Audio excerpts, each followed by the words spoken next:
살라무 알레이쿰 와라흐마툴라히 와바라카투. 자, 이전 시간에는 이슬람에서의 결혼에 대해서 알아봤습니다. 결혼할 때 배우자는 어떻게 찾고, 그리고 배우자를 찾았을 때 어떻게 청혼을 하고, 그리고 결혼 계약은 어떻게 하는지에 관해서 간단히 살펴보았는데요. 이렇게 결혼을 하고자 하는 미혼 남녀가 결혼 대상자를 찾지 못해서 이제 오랜 시간 동안 결혼을 하지 못하는 경우도 있을 수 있겠죠. 그런 경우에 관련해서 예언자께서 말씀하시기를 미혼자 여성은 단식을 하라, 그렇게 조언을 하셨습니다. 그렇게 단식을 함으로써 어떤 특수한 사정으로 인해서 결혼이 늦어지는 사람은 단식을 통해서 자신의 성욕을 억제하고 자신의 성욕을 낮추고 그럼으로써 자신의 순결을 보호할 수 있는 것입니다. 어떤 사람들은 결혼을 할 수가 없어서 자위를 통해서 이런 성욕을 해소하는 분들이 있는 것 같습니다. 그렇지만 자위는 이슬람에서 허락이 되지 않습니다. 자, 어찌 보면은 단식보다는 자위가 훨씬 더 손쉬운 행위죠. 그렇지만 예언자께서는 자위를 통해서 자신의 성욕을 해결하라 그렇게 말씀하시지 않으셨고, 단식을 통해서 자신의 성욕을 억제하라라고 얘기를 하셨고, 그리고 꾸란에서 언급되기를 자신의 배우자 이외의 것으로 자신의 성욕을 해결하는 것은 허락되지 않는다라고 그렇게 얘기를 하고 있기 때문에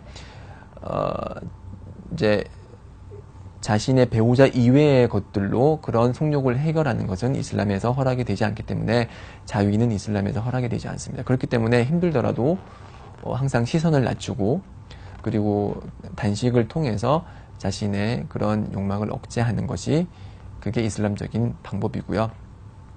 이슬람에서는 결혼을 이제 빨리 할 것을 강조를 하고 있습니다. 그렇게 함으로써 자신의 순결을 보호하고 불법적인 성관계에 자신이 노출되지 않도록 자신의 순결을 보호하도록 이슬람에서 조치를 하고 있기 때문입니다. 자, 아까 얘기했던 그 마흐르에 관해서 좀 더 얘기를 해보도록 하겠습니다. 이 마흐르는 지참금이라고 하고요. 이 지참금은 남성이 여성에게 주는 그런 경제적인 선물이죠. 그래서 여성은 남성에게 지참금을 준비할 필요가 전혀 없습니다. 자, 이런 면에서 이제 한국 무슬림 여성들은 기뻐하겠죠. 왜냐면은 한국 사회에서는 여성이 갖춰야 될 이제 지참금도 많이 있고, 남성들이 이제 제시해야 될 지참금, 뭐 집에다 자동차에 여성은 혼수 용품, 막 이런 식으로 돈이 엄청나게 많이 드는데, 이슬람에서는 여성은 경제적 부양이 의무가 아닙니다. 경제적 부양이 의무가 된 존재는 남편이기 때문에 여성은 경제적 활동을 할 필요가 없습니다. 기본적으로는. 그렇기 때문에 마흐르 역시도 경제적 활동을 하는 남성이 여성에게 제공하는 것이고요. 금액과 액수와 그 분량은 이슬람에서 따로 정해져 있지 않습니다. 하디스에 의하면은 가난한 사람일 경우에는 철로 된 그런 반지조차도 마흐르로 쓸 수가 있다고 하고요. 그리고 정말 돈이 정말 너무도 없다. 그러면은 자신이 암기하고 있는 꾸란을 자신의 배우자에게 가르치는 것, 자신의 아내에게 가르치는 것, 그러한 서비스조차도 마흐르가 될 수가 있다고 했습니다. 그래서 마흐르를 반드시 많이 받아야만이 마흐르가 성립되는 것이 아니기 때문에 이슬람에서는 이렇게 마흐르는 이제 그 종류도 다양하고 금액도 다양하게 정할 수 있도록 이슬람에서 조치를 했습니다. 그리고 이슬람에서 권장하는 것은 마흐르를 적게 내고, 그러니까 적게 내는 것보다는 적게 받는 것이라고 할 수가 있는데, 여성이 무리하게 많은 마흐르를 요구할 경우 그것으로 인해서 결혼의 축복이 줄어들 수 있기 때문이거든요. 하디스에 의하면은 가장 축복이 많은 결혼은 마흐르가 적은 결혼이다라고 얘기를 하고 있습니다. 지금 이슬람 사회에서 지금 문제가 되고 있는 일부 사회에서, 일부 국가에서 문제가 되고 있는 현상 중에 하나는 여성이 마하르를 너무 많이 요구를 해서 그 마하르를 감당할 수 없기 때문에 많은 남성들이 결혼을 하지 못해서 늦게 결혼하고 결혼을 못하고 총각으로 남는 경우가 많이 있습니다.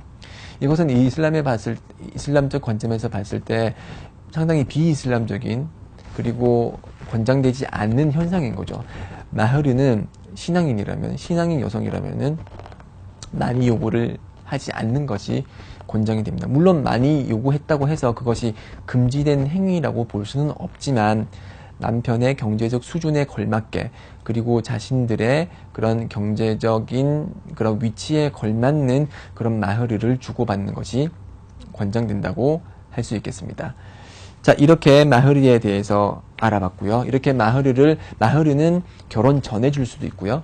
결혼 후에도 줄 수가 있습니다. 그렇지만 결혼 후에 준다고, 결혼 후에 뭐 며칠에 주겠다고 약속을 했으면은 반드시 그 마흐르는 지켜야 되는 것이고, 지키지 못했을 때에는 남성에게 그것은 빚으로 남아 있습니다.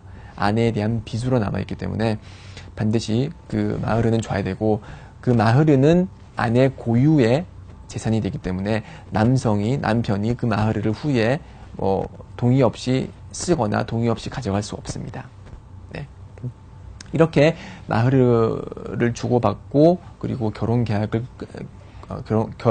끝냈으면은 왈리마라고 결혼 이제 축제, 결혼 사실을 널리 알리는 파티를 하는 것이 이슬람에서 적극적으로 권장이 됩니다. 왜냐하면은 이 결혼 계약이라는 것은 둘이서 몰래 하는 것이 아니고 사회적으로 널리 퍼뜨림으로써 그것이 불법 성관계와는 다른 완전한 합법적인 결혼이라는 것을 사람들에게 널리 알리는 데 목적이 있어요.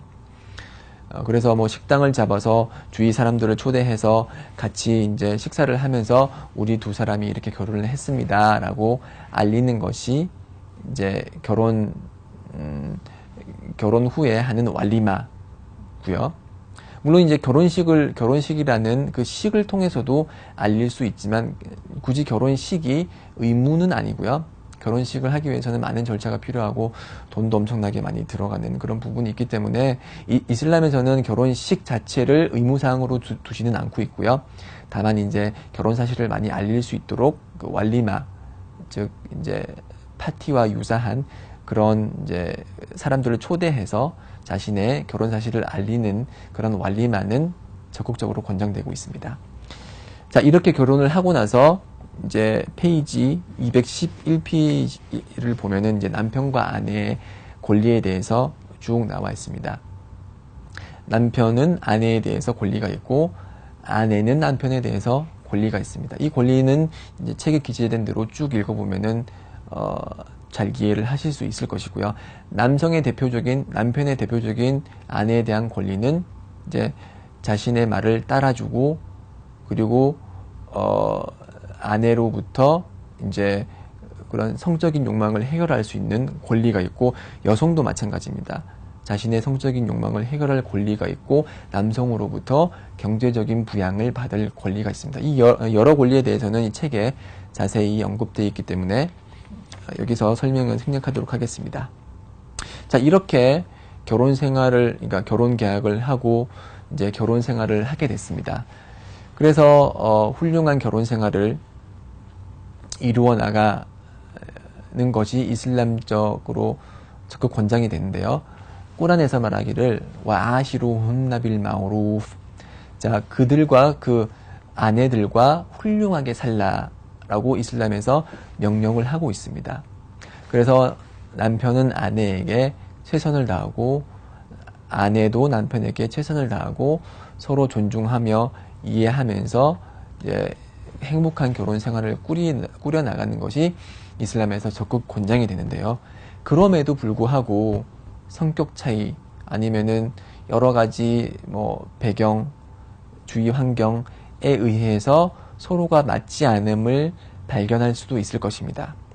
그럴 경우는 이제 결혼 생활을 지속하는 것보다는 이혼을 통해서 그 배우자와 떨어지거나 아니면은 다른 배우자를 찾는 것이 해결책이 될 수도 있는데요.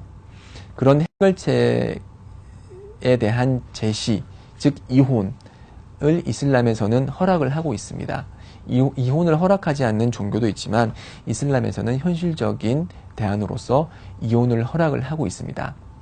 그렇지만 이 이혼이라는 것은 하나님께서 보시기에 허락된 것 중에 가장 꺼려지는 것이다 라는 말이 있을 정도로 이혼은 최대한 기피해야 되는 사항입니다. 그래서 쌍방의 아내와 남편 간의 문제가 있을 때는 이제 남편이 좋은 말로 이제 서로 쌍방의 문제를 해결하려고 하고, 그 두 명으로서 해결이 힘들 경우에는 남편 측에서 한 명의 중재자, 그리고 여성 측에서 한 명의 중재자를 보내서 그 중재자끼리 논의를 통해서 이 두 명의 문제를 해결하려고 노력을 해야 됩니다. 이런 사전적인 중재를 통해서 이혼을 최대한 막아야 되는 것이고요. 그래서 이렇게 두 쌍방의 중재자의 노력을 통해서 이혼을 막았으면 알함두릴라. 그렇지만 그럼에도 불구하고 이러한 중재 노력에도 불구하고 이혼을 하겠다고 쌍방이 동의를 할 경우에는 이혼이 허락이 됩니다.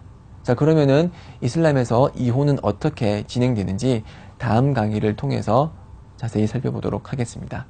자, 다음 강의 때 뵙도록 하겠습니다. 아살라무 알레이쿰 와 라흐마투ல்லா히 와 바라카투.